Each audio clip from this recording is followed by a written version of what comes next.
बिस्मिल्लाहिर्रहमानिर्रहीम। काफ़ी बिज़ी दिन था आज क्रिकेट के लिहाज से, खूब हमारा बिज़ी स्केड्यूल रहा। मंडे का यूजुअली दिन होता है और क्रिकेट जो है वो इतनी ज़्यादा मंडे के दिन स्केड्यूल्स नहीं होते। पर मंडे के दिन के लिहाज से मेरे ख़्याल से क्रिकेट के लिहाज से बेहतरीन शुरुआत थी वीक का।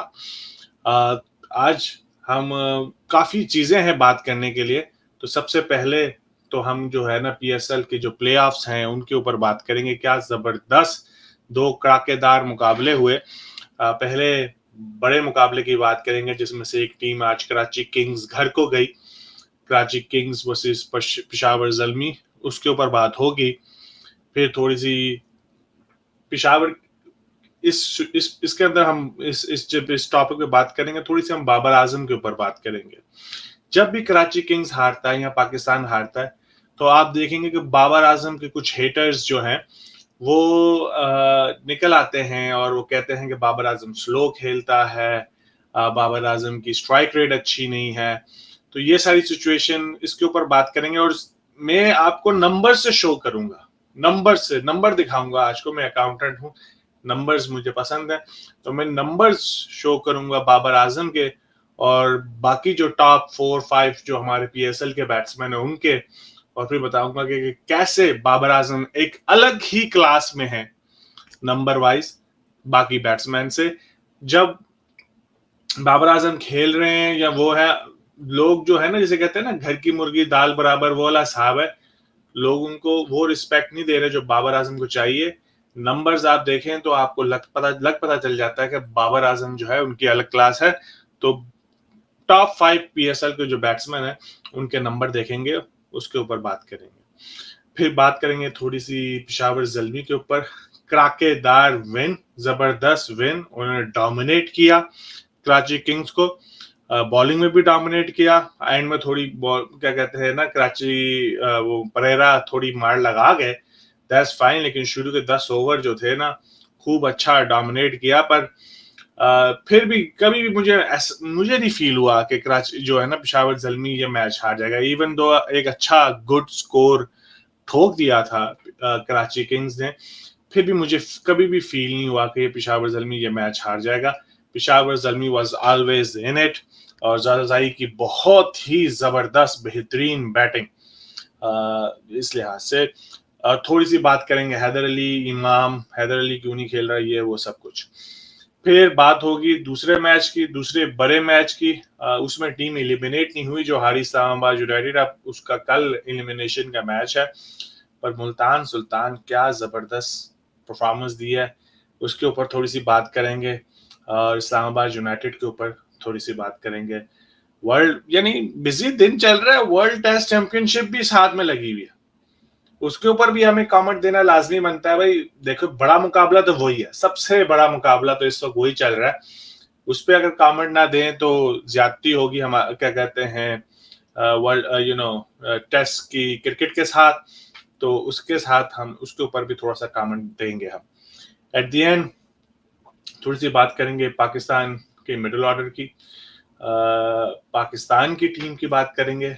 और ये जो पीएसएल से है, हमने क्या इससे गेन किया, क्या इससे हमने खोया इस पीएसएल 6 से पाकिस्तान के लिए, उसके ऊपर बात करेंगे। और आखिर में शोएब अख्तर के ऊपर थोड़ी सी बात होंगी, और जो वो चुटकुले मार्केट के अंदर छोड़ते रहते हैं, उनके ऊपर भी थोड़ी सी बात होगी।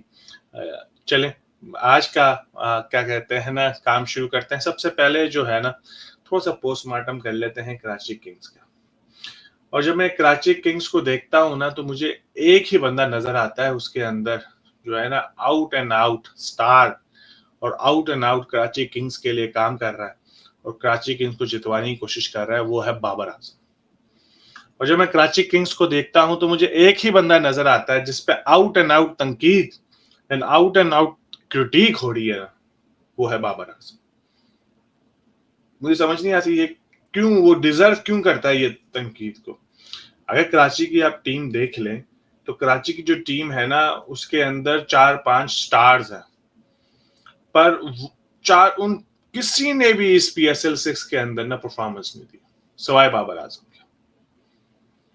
दे वर ऑल फेडिंग स्टार्स, सब छुपे हुए थे, डरे हुए थे, छुपे हुए थे।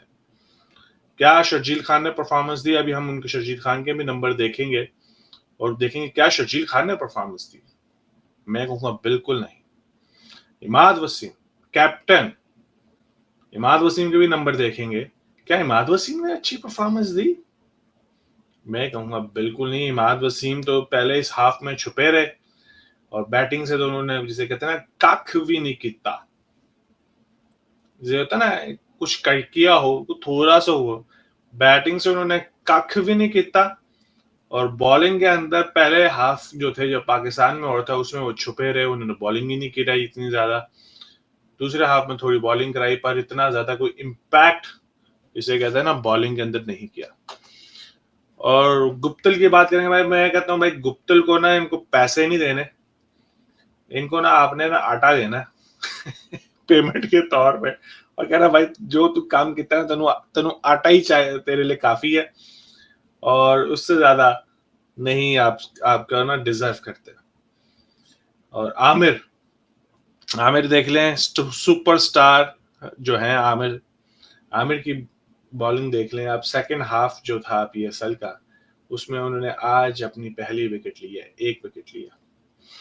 अगर आप आमिर की बॉलिंग स्टाइल देखें ना, तो आपको ये लगता है कि, जैसे मेरे एक दोस्त हैं, भाई हैं हमारे, उन्होंने कमेंट किया था कि आमिर जो है शर्जील से, आमिर जो है शाहीन शाह अफरीदी से बहुत बेहतर है।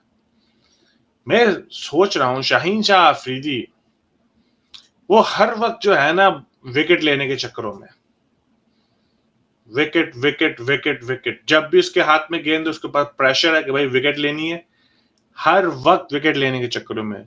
ऑन द कॉन्ट्रेरी, आप गौर से देखिएगा आमिर की बॉलिंग को, हर वक्त छुपने के चक्करों में, मेक श्योर करे भाई करता है कि मुझे मार ना पड़े, विकेट मिले ना मिले। जब आप स्पीयर हेड होते हैं ना बॉलिंग यूनिट के, आपका फिर ये रोल नहीं होता। आपका रोल होता है कि मैच को तोड़ देना, अगली टीम की कमर को तोड़ देना, विकेट निकालना। पर आपने विकेट नहीं निकाली, आप डरते रहे, छुपते रहे। आज ही देख लें, आज कैसे तो थोड़ा आगे क्या आज ही सब जो कॉन्फर्मेशन है जो ना आमिर के छुपने की, वो आज ही नजर आ गई। आप बोलेंगे कैसे? आमिर को पहले ओवर में जरदारी ने मारा, हल्की सी कुटास लगाई, उसके अंदर पावर प्ले के अंदर आमिर छुप गया, आया ही नहीं वापस, हमें नंबर ना खराब हो जाए। ऐसी सिचुएशन में जब मैच ऑन द लाइन होता है ना, you have to raise your hands up. You got to say that, you know what, give me the ball. You know what, I'm going to take Zazazai wicket. I'm the man. आप आमिर जो थे वो छुप गए। तो ये एक, जिसे कहते हैं ना, और पूरे जो सेकंड हाफ, पहले भी हाफ के अंदर आप आमिर को देख लें, आमिर ने अपने लास्ट एक ओवर जो था उसमें डिफेंड नहीं कर पाए, और क्या कहते हैं, लाहौर से वो मैच हार गए मेरे ख्याल से, और सारे बंदों को छोड़ के वीजा ने उनको शॉट्स मार के हरा दिया। दैट्स फाइन, वो होता है, उसका तो चलो इतना नहीं है। लेकिन आप आमिर की पिछले 5-6 मैचों की बॉलिंग देख लें, वाइड कराता, जिसमें बैट्समैन ज्यादा मिस कर देगा, विकेट नहीं मिलने वाली आमिर को इस सिचुएशन के अंदर, अनलेस के बैट्समैन बहुत ही बुरा शॉट खेले।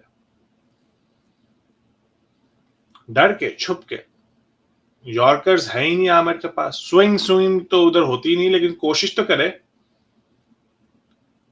सारे लोग कह रहे थे देखें वो शाहीन शाह अफरीदी की जो है ना वो यॉर्कर ही गुम हो गई है, जैसे प्रेशर आया यॉर्कर ही नहीं हो रही उससे। भाई उसका वो बंदा जो था ना, उसकी रिंग फिंगर इंजर्ड थी, फिर भी वो बॉलिंग करा रहा था। यस, रिंग फिंगर की इंजरी के बावजूद वो बॉलिंग करा रहा था। आप देखेंगे कि उसका डिप आया उसके अंदर बॉलिंग के परफॉर्मेंस के अंदर, पर उसने शो नहीं होने दिया, अपना बेस्ट दिया।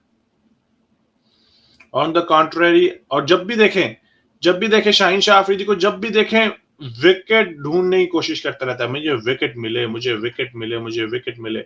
ऑन द कॉन्ट्ररी आमिर हमेशा छुपता रहता है।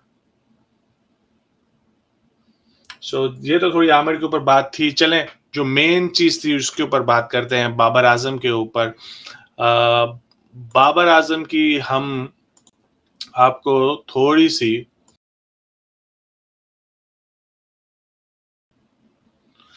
आप ये कैसे कह सकते हैं, कौन सा आईपीएल का टूर्नामेंट आप मुझे दिखाएं 70 की एवरेज से बंदा खेल रहा हो। Strike rate not bad at all, 132। He was doing his job. Babar Azam के आसपास जो बंदे थे ना, वो अपनी जॉब नहीं कर पाए। यही बाबर आजम आप दे लाहौर कलंदर के अंदर, man they gonna be world beaters. भाई बाबर आजम के आसपास हमने हिटर रखे शर्जील खान को, एक मैच में चले, उसके बाद कोई भी मैच जो था ना उन्होंने अपने बलबूते पे नहीं जिताया, ना इतनी कोई हिटिंग की, खास कोई हिटिंग की। जरजाई की आज लोग कहते हैं जरजाई से बाबर आजम को सीखना चाहिए। अबे भाई जरजाई से जिन प्लेयर्स को सीखना चाहिए वो है शर्जील खान, क्योंकि जरजाई का स्टाइल और शर्जील और बाबर आजम का स्टाइल मिलता नहीं है। जरजाई का स्टाइल मिलता है शर्जील खान से, हैदर अली से, फखर जमान से। इन प्लेयर्स को सीखना चाहिए। बाबर आजम की डिफरेंट गेम है। वो एक एंड होल्ड करके रखेगा, वो लाइन ही लगने देगा, वो आपको क्या कहते हैं ना, एक किस्म का हर वक्त रन्स आपको करके देगा, जल्दी आउट नहीं होगा। और उसके आसपास जिस तरह मुल्तान सुल्तान ने मोहम्मद रिजवान के आसपास हिटर ही हिटर रखे हुए थे, कराची किंग्स को भी बाबर आजम के आसपास हिटर ही हिटर रखने चाहिए थे। 4 हिटर रखते, एक ना एक तो चलेगा यार, एक ना एक दिन। On the contrary Babar Azam के पास आपने शर्जील खान रखा, वो उस बंदे का यार फुटवर्क ही नहीं, बिल्कुल ही नहीं चल रहा, और आप कहते हैं इसको आप पाकिस्तानी टीम में ले आए। गुप्तल पता नहीं क्या किया उसने आके इधर। नीचे से इमाद वसीम के मेरे ख्याल से टोटल, मैं अगर रन देखूं, टोटल इमाद वसीम ने 68 रन किए हैं इस 11 मैचेस खेले हैं, 68 रन किए हैं टोटल। और 30 नॉट आउट उनका क्या कहते हैं ना हाईएस्ट है। अगर 30 नॉट आउट ना हो तो उनकी एवरेज 30 जो है ना, वो 3 रन पर कुछ करके बन जाती है पर मैच, 3 रन पर मैच। और everybody is blaming Babar Azam. Karachi Kings के अंदर ब्लेम का जो, जिसे कहते हैं ना, उंगली सबके ऊपर उठ सकती है सवाए बाबर आजम के। सब पे उंगली उठा लो पर बाबर आजम पे मत उठाओ। He go above and beyond, जो उसकी ड्यूटीज थी उससे वो आगे गया। Look at the numbers, are numbers lying? I am looking at it. Number 1 batsman है आपका पीएसएल के अंदर, कोई दूसरा बैट्समैन उसके आसपास नहीं फटक रहा। 70 की एवरेज से वो खेल रहा है। Shame on those people who calling Babar Azam के बाबर आजम बहुत स्लो है और बाबर आजम जो है वो डिजर्व नहीं करते जो एक्लेट्स उनको मिलती हैं। He deserve all the एक्लेट्स। Babar Azam को सलूट कि बेहतरीन उनका पीएसएल गया। उम्मीद करता हूँ ऐसी परफॉर्मेंस वो पाकिस्तान के लिए भी दें और पाकिस्तान को जिसे कहते हैं ना अगला वर्ल्ड कप जिता के जाए। हमें बाबर आजम के से ये उम्मीद नहीं करनी चाहिए कि वो हमें 50 या 40 बॉलों में 100 देगा। बाबर आजम से एंकर का रोल अदा करे, आसपास उसके हिटर रखें और वो ताकि वो हिट लगाएं और जिसे कहते हैं ना बड़ा स्कोर बोर्ड पे ठोके। वरना बाबर आजम को टीम से निकालो तो वही वाला साहब होगा जिस दिन 0 पे वो आउट हुए थे, कराची 90 पे हो गया था ना, यही पाकिस्तान टीम का हिसाब है। अभी थे नहीं थे ना न्यूजीलैंड के अंदर बाबर आजम, क्या बना हम क्या कहते हैं पाकिस्तान टीम का। चले बहुत हो गया आज बाबर आजम के ऊपर, थोड़ी सी पेशावर ज़ल्मी की बात करते हैं। क्या जबरदस्त चीता, जिसे कहते हैं ना, दिल से आज उन्होंने खेला, पूरी जान लगाई। थोड़ी सी मुझे पेशावर ज़ल्मी के ऊपर ना थोड़ी सी मुझे शिकायत है, जो मैं पिछली दफा भी की थी और इस दफा भी मैं करूंगा, जरूर करूंगा, लाजमी करूंगा, कि how come you drop Haider Ali, how can you drop Haider Ali? Man, this guy wins you matches, wants you matches. इस बंदे ने आपको कितने मैच जिताए शुरू के, जो पाकिस्तान के पीएसएल के लेग में थे? मेरे ख्याल से 3 मैच तो अपने अकेले बलबोते के ऊपर जिताए। 2 मैच में नहीं चला तो आपने इसको ड्रॉप कर दिया। तो उसकी रिप्लेसमेंट किसको रखी आपने? इमाम को। 17 बॉलें 11 रन। मेरे ख्याल से जो टर्निंग पॉइंट था कराची के लिए वो था इमाम की विकेट। अगर वो इमाम को आउट ना करते तो मैच बन सकता था उनके लिए। कैसे आप हैदर अली को ड्रॉप कर सकते हैं? मुझे ये समझ नहीं आई। हैविंग सेड दैट, बेहतरीन जीत उनकी, डोमिनेट किया उन्होंने पेशावर ज़ल्मी ने कराची को आज। और एंड में थोड़ा सा, जैसे कहते हैं ना, प्रेशर सिचुएशन हो गई। मलिक से ना थोड़ी सी रिक्वेस्ट है कि भाई गेम को इतना डीप ना लेके जाया करें, कभी फिर मिरेकल्स हो ही जाते हैं, स्पेशली विद जब Pakistani bowlers involve. Pakistani bowlers जो है ना, उनको हल्की सी, जिसे कहते हैं ना, जगह मिलने की जरूरत है, वो अपनी जगह बना लेते हैं। जैसे पानी नहीं होता अपनी जगह बना लेता, पाकिस्तानी बॉलर्स भी अपनी जगह बना लेते हैं।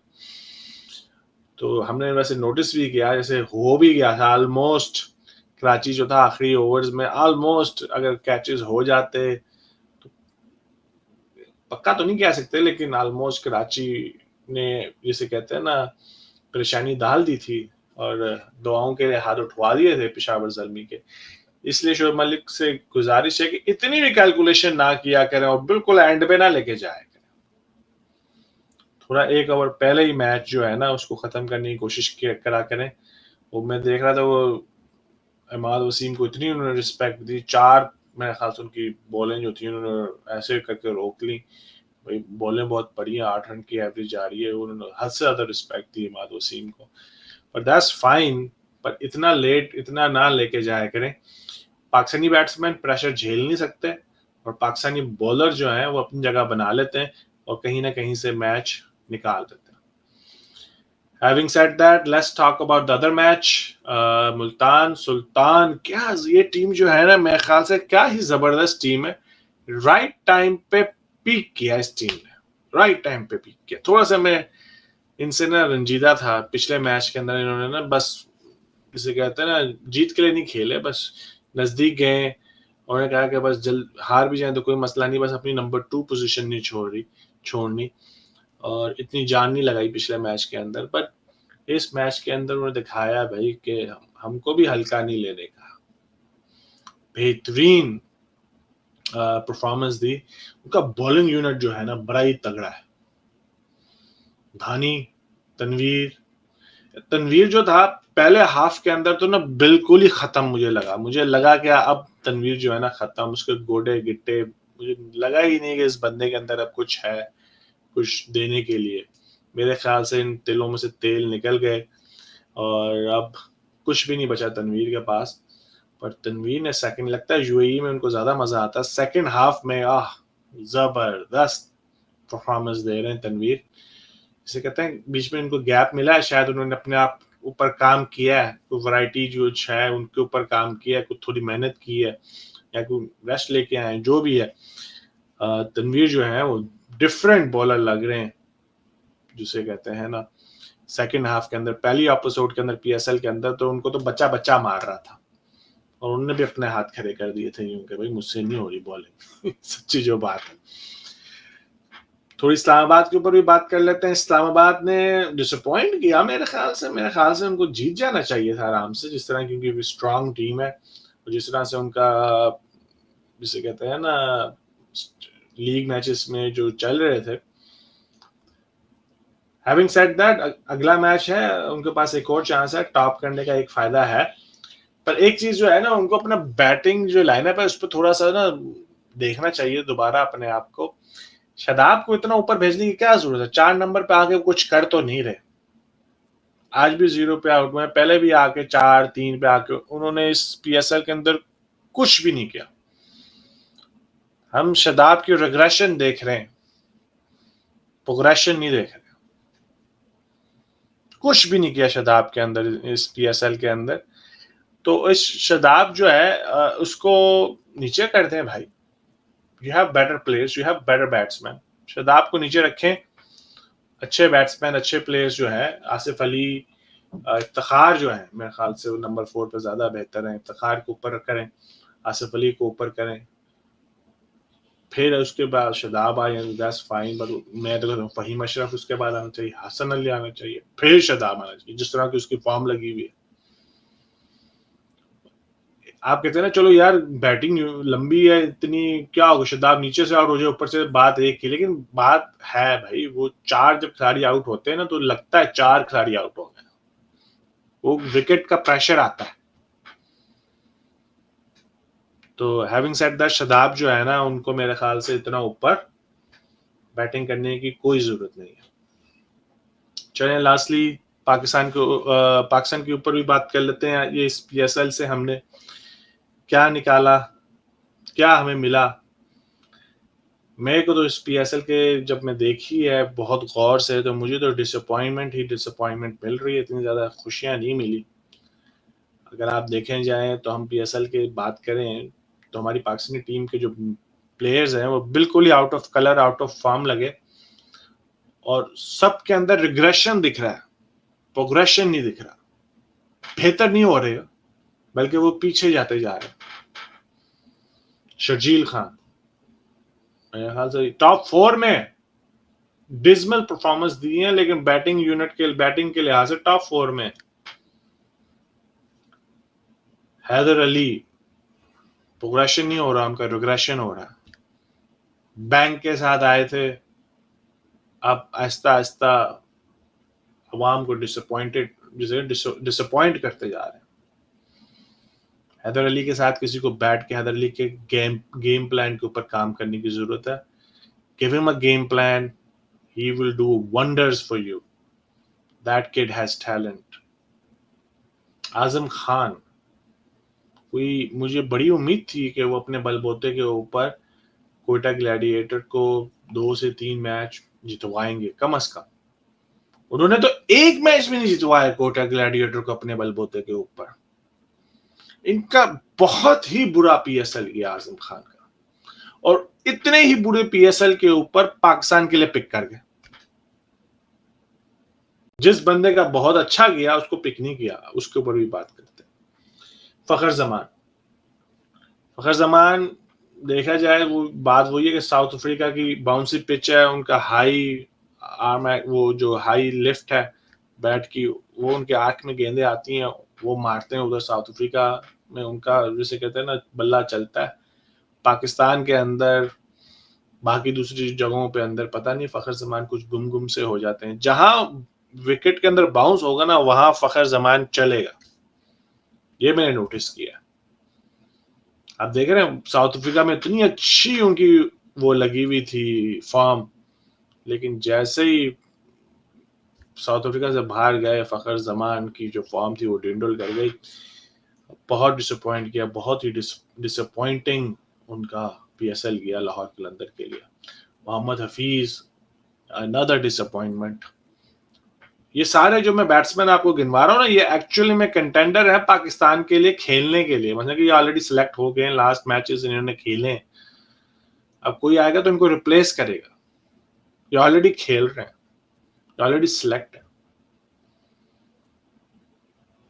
सिल्वर लाइनिंग की थोड़ी बात कर लें बैटिंग के लिए, तो मकसूद हैं सोहेब मकसूद, वो थोड़ी सी मुझे, वो उस बंदे को पिक ही नहीं किया हुआ वैसे T20 के लिए, वो उसके लिए मुझे थोड़ी सी लगे नहीं चले। पाकिस्तान के लिए ये थोड़े से बेहतर नजर आ रहे हैं। अब हम बॉलिंग साइड की तरफ चले जाएं। Shadab regression, Naseem Shah regression, Hasnain regression, Haris Rauf regression, Usman Qadir regression, Zahid Mahmood regression, Aamir regression. ये प्लेयर्स हमें लग ही नहीं रहा कि ये हमें क्या कहते हैं ना, ये पाकिस्तान पीएसएल के अंदर कि ये पीएसएल से कुछ सीख के कुछ बेहतर होके निकलें और पाकिस्तान के लिए कुछ डिलीवर करेंगे। मुझे तो ऐसा लग रहा है कि ये पीएसएल में अपनी सारी फॉर्म इन्होंने लूज कर दी है और पाकिस्तान में जाके अब इनको कुछ समझ में आए कि कुछ करना है, इनका भी क्या करना है। बॉलिंग के अंदर जो मुझे एक ही बॉलर नजर आया मुझे, धानी। उसके अलावा कोई इतना कोई खास बॉलर, शाहीन शाह अफरीदी तो हैं लेकिन उनकी फिंगर का मसला है। उम्मीद करता हूँ कि इंग्लैंड के टूर से पहले उनकी फिंगर सही हो। पर धानी जो है वही मुझे नजर आए। मोहम्मद वसीम भी अच्छे हैं, बल्कि मैं कहूँगा मोहम्मद वसीम ने भी अपना एक्शन सही कर लिया, बेहतर हो गए और बॉलिंग भी अच्छी की है उन्होंने। आकिफ आकिफ जावेद जो है ना, इन्होंने भी बहुत अच्छी बॉलिंग की है। ये भी मुझे क्या कहते हैं ना, पसंद आए, मजा आया। चलें, काफी लंबी वीडियो हो गई आज की। पता नहीं आप देखें ना देखें, लास्ट में शोएब अख्तर के ऊपर बात कर लेते हैं थोड़ी सी। शोएब अख्तर कहते हैं कि लाहौर कलंदर जो है ना, मुझे बेच दें। जो उनके ओनर्स है ना शोएब अख्तर को लाहौर कलंदर बेच दें, just to give him like some notes कि कितने की ये फ्रेंचाइज पड़ती है। मुल्तान सुल्तान जो आखिरी फ्रेंचाइज थी, उसकी जो एनुअल फीस है जो मुल्तान सुल्तान देती है वो है $6.2 मिलियन। उसका जो पर्स है हर साल का वो है $1.2 मिलियन। फिर लॉजिस्टिक के ऊपर भी खर्चा खुर्चा काफी आता होगा, बड़ी अमाउंट है। फिर समझे, अगर आप सोचा जाए देखा जाए, पीटीवी की कमेंट्री करके यूट्यूब से इतने पैसे बनते हैं, तो हम लोगों को ज्यादा मेहनत करनी चाहिए। वर्ल्ड टेस्ट चैंपियनशिप के ऊपर भी थोड़ी सी बात कर लेते हैं। और मेरे ख्याल से तो ये ड्रॉ ही है, मेरे नहीं ख्याल से इसमें सब कुछ निकलने लगा।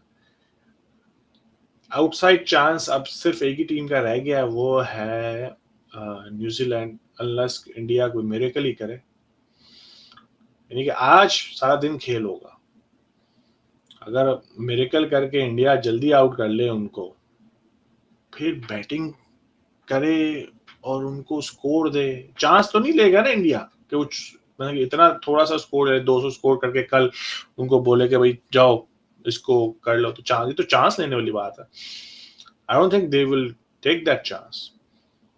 पर अगर न्यूजीलैंड आज अच्छा स्कोर कर गया, so they can take a chance, they can give India 150, because उन्होंने चौथी इनिंग पे तो आना ही आना है ना उनको। पर अगर वो अच्छा स्कोर आज आज 280 कर गए, सो 150 तक का उनके पास होगा, लीड होगी, दे can give India run for जो कल का जो रिजर्व डे है उसके ऊपर थोड़ा सा आउटसाइड चांस बन जाएगा उनके लिए, न्यूजीलैंड के लिए। पर मेरे ख्याल से ये ड्रॉ की तरफ जा रहा है। आज तो सारा दिन होगा, कल मेरे ख्याल से फिर दोबारा बारिश है, ड्रॉ ही हो जाए। पर मेरे को जिसे कहते हैं ना, जैसे मेरी पिछली एक वीडियो में मैंने बोला भी है कि हमारा दिल काफी किरकिरा किया वर्ल्ड टेस्ट चैंपियनशिप में। चलें, आज के लिए इतना ही, काफी लंबी वीडियो हो गई है। आज के लिए इतना ही, फिर आपसे मुलाकात होती है। अल्लाह हाफिज।